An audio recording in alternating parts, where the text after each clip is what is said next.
And there are a lot of aspects of data that you don't necessarily think, or maybe it's not even sensitive by itself, right? But when you add a few other factors to it, it can become quite sensitive, right? So generally, my browsing history probably not overly sensitive on my corporate machine, right? But there are examples where that may change, right? I may be trying to sign up, my kids for my health plan, for example. That all of a sudden becomes very sensitive.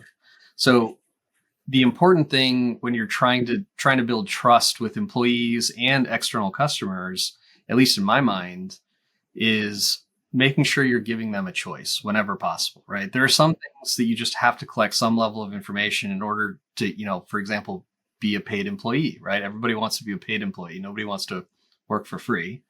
So there is an aspect of there's a certain level of information the employer just needs in order to, fulfill that activity.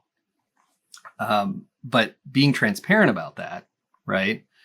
And then also making sure that that use is not overbroad. So, for example, if you were to collect my information as an employee of your company to do payroll, for example, it would break trust if you then took that information and sold it to a third party marketer to say, hey, my employee makes this much money, they can buy a few extra, widgets at your store, right?